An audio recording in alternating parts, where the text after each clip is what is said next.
Dang, what kind of stupid are you? Alright, so today we're gonna go over a deck that I just encountered, Magistus Exosisters. Since I just made an Exosister deck profile, I thought, how else can I use these sad lesbians? And, well, it's with this archetype of wonderfully colorful spellcasters. I've already used Magistus cards in my Exosister deck, since Magistus also just supports rank 4s really well.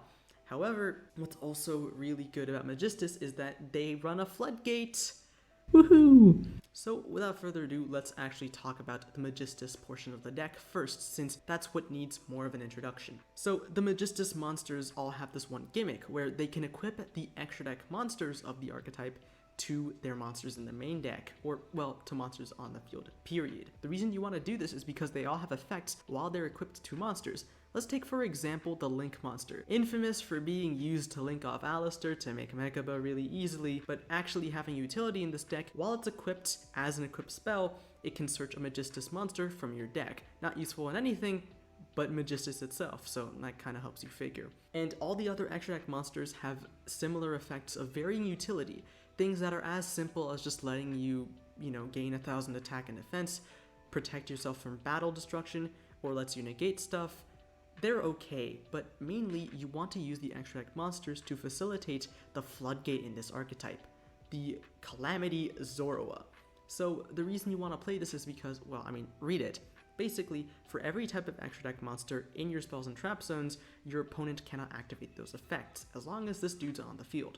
Meaning, if you have a Link monster in your spells and trap zones while this dude's on the field, that means that your opponent can't use Link monsters. Hulk is turned off, and I have a perfect replay to just display that. It's really funny. So essentially, the goal of this deck is to swarm monsters, make Zoroa, and then put as many things in your spells and trap zones as possible, which sounds good until you realize Harpy's Feather Duster can actually screw you over, or Book of Moon for that matter. So, ignoring Book of Moon and those kind of spell and trap stuff, when it comes to Harpy's Feather Duster getting rid of all your equipped spells, you can use Vritra's effect. It can banish itself from the graveyard to protect your back row from dying once per turn, which is pretty nice, which is why any and every time you do your combos, you want to make sure you use Vritra so you have that protection. Otherwise, once you have all that set up, just pray your opponent's a combo player, because this deck really struggles against control decks. Guru Control, Eldritch, whatever it is. Those decks really screw this deck over. In terms of what the deck can do, it can't equip every single type of monster from your extra deck to it in one go. You can only really do 3 out of 4, so you can either choose, everything except Synchro, everything except Xyz, or everything except Fusion, or everything except Link. And in this current metagame, I would suggest equipping your Conflagrant Calamity with a Synchro, Fusion, and Link. Considering that Xyz decks aren't the most hot, and more importantly, Link monsters are splashable everywhere, and DPE is also splashed everywhere. So this is why I'm doing it. And also because equipping Aiwas gives your Conflagrant Calamity an extra 1,000 attack and defense, which is nice. So let's look at the combo pieces and how the deck exactly goes to Calamity. So let's start off with our starter, Endymion, Magistus of Power? Magistus of Mastery. You can search it with the Endymion Searcher, which is very nice considering it's an in-lore little thing here. All these represent archetypes from different things. Zoroa is the only unique one, Rilliona is a Witchcrafter stack-in, Endymion is an Endymion card, and Crowley is basically Alistair before he ended up getting those sick powers in order to make Mechaba. So this dude can target a Magistus you control, including itself, and then lets you equip it with a monster from your extra deck. Normally, you're normal summoning this and then equipping your Artemis, and if you're not doing that, you're using Zoroa, who does the exact same thing, but if it's equipped with a spell from your extra deck, then it can summon a level 4 spellcaster from your hand or graveyard. You can use these to help swarm. Meanwhile, Rilliona on its normal or special can search for something, and Alistair can change its own attribute. This specifically searches for in archetype back row, which is important to know. Additionally, you can use Rilliona's effect or Alistair's effect, Crowley's effect in the graveyard, to banish themselves to equip a Magistus monster from your graveyard, who's from the extra deck, to a Magistus monster you control on the field, which is really useful because normally you're going to have your Link monster in the graveyard, and so you're going to be able to use Crowley, which is normally used in your combo, to equip a Conflagrant Calamity with Artemis, which gives you a search for the next turn, but more importantly, locks your opponent out of Hulk, locks your opponent out of a lot of things. Now, to explain the reason why I'm running Exosisters, I had a lot of space, right? I didn't want to run an invoked engine because I've already done that before. It feels really boring, and this deck already needs its normal summon. The Exosisters are really easy to facilitate considering that Magistus helps you turbo them out, and you play this card in the Exosister deck, so I mean, why not? And also, Sophia can draw you one, and you have some pretty high payoffs with Michaelis, with Caspatel, and with the Sophia, as well as Gibrine, of course. You can also go into Zeus really easily, because mainly in your Magistus card combos, you're normally just making the 6Cs and not really doing anything else with it, because it summons a card from deck, but locks you out of everything else. So really, this card is only used to help make your extra deck lock, essentially. Additionally, another really interesting choice I've made here is to add a Toad and Bahamut Shark little engine or package over here. So Bahamut Shark can only be made with 2 level 4 waters, and luckily for you, the Magistus of Mastery, Endymion, is a water, and Crowley can change its attributes. So if you have a lot of extra bodies, or alternatively you get blocked out of using your main Magistus line, you can just make Bahamut Shark, which can summon Totally Awesome, and give you a free Omni Negate, which is pretty helpful. So I'd say run this, and with the rise of Splight, which will come to Master Duel in a good amount of time, keeping this card in your extra deck for free is pretty valuable. And if it survived, you can just make Zeus, so that's always pretty nice. Additionally, you can also make the Borreload Savage Dragon. The reason why is because if your combos get interrupted, you could always just use Zoroa in order to swarm your field, and then, because it's a tuner, make Borreload Savage. Additionally, if you have nothing else to rely on, you will just be able to default to your Exosisters, which is nice, especially in the matchups against Eldritch. And in fact, the reason I'm playing Exosisters is because of matchups like Eldritch, which really screw this deck over, because they don't really Synchro, Exceeds, or Fusion Summon at all, unless your opponent's really based, right? So that's why I'm playing Exosisters, especially because they can bring out things like Caspatel, preventing your opponent from resurrecting Eldritch, or a Sophia, which prevents your opponent from using the graveyard, period, which is quite useful, especially for preventing their golden land traps from recurring themselves, which is really, really commonly used. So keep that in mind. However, one important thing I need to talk about is with the Exosisters, I'm only running 3 out of the 4, and I'm not running the in-archetype trap, because it takes up a lot of space, and I wouldn't have enough room for just Magistus shenanigans otherwise. I would have to cut out cards like Crowley and everything, and that just wouldn't be any fun. So anyways, we're going to go ahead and look at a replay that I saved, which isn't optimal combo, but it does show you how the deck works. It's not a good replay, but it's a really funny one. It can show you what this deck can really do when it pops off, and also shows you how I mess up a basic combo, but basically how the deck works. Alright, so let's look at our hand over here, and I'm notorious for pulling multiple Endymions and Spell Power Mastery. So Spell Power Mastery can search an Endymion. I have all 3 copies of it, basically. What do you want me to do? I have no hand traps, but thankfully I am going first. So as long as I'm able to get a lot of things off, that's great.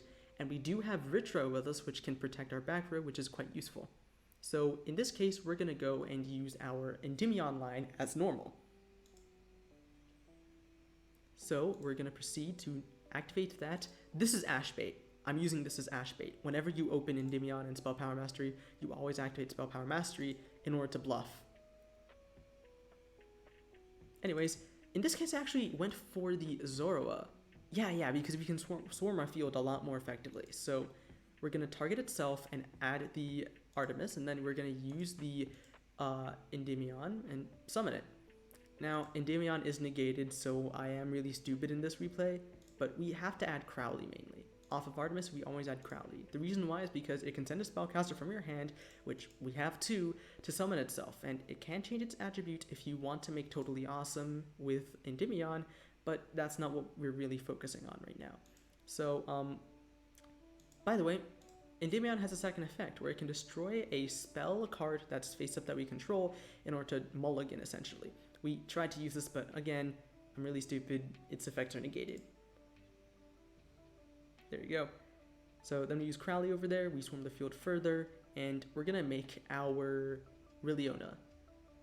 So basically what Riliona does is it can detach one and special summon a Magistus from your deck, but you cannot special summon anything but Magistuses. So gotta be careful with this. You have to make Totally Awesome before you make the Witch Wardrobe. You have to. So then we're gonna use this in order to get our Vere.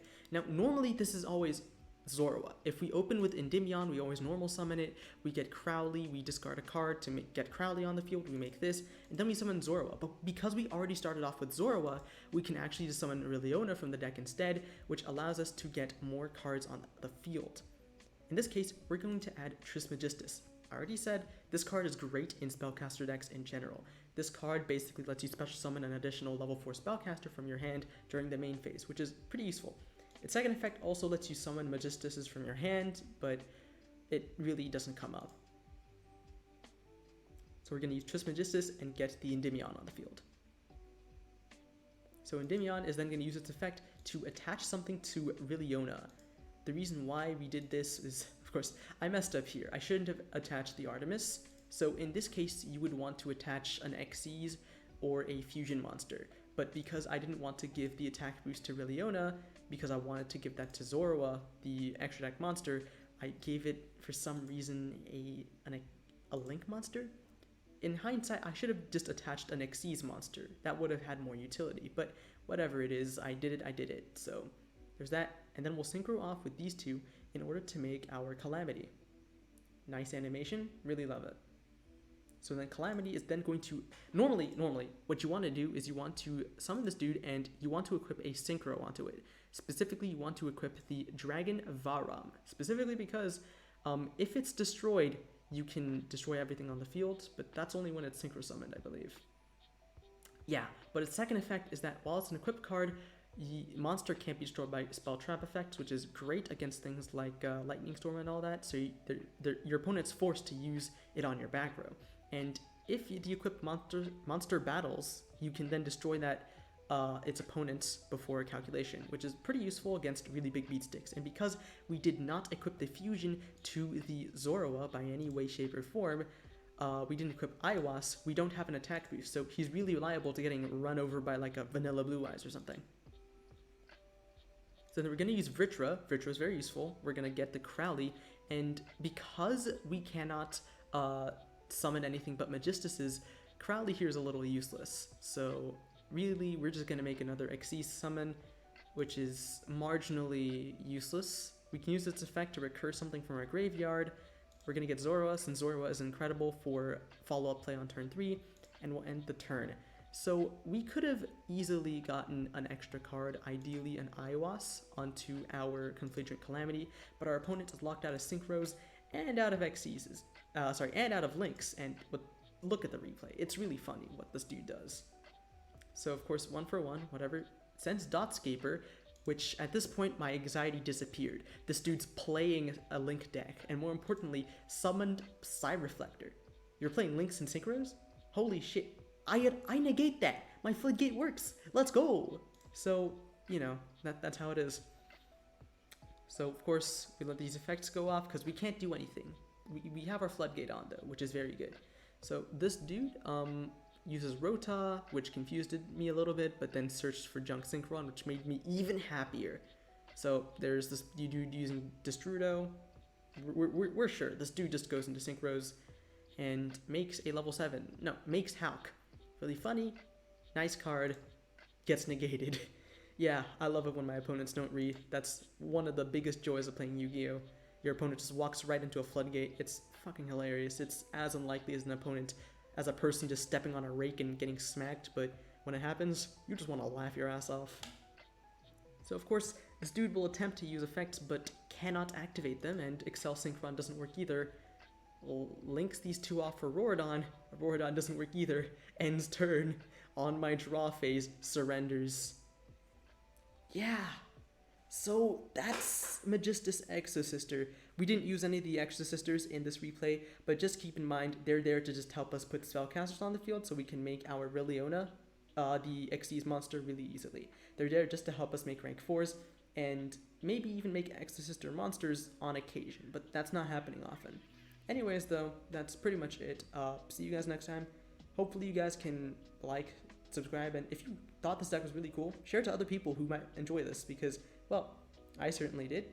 Yeah, and make sure you subscribe because a majority of you guys aren't subscribed, people who are watching. Like, come on, man. It's just a little button, man. It's a button that wants to be pressed. Consensually or not. Yeah, I shouldn't have said that.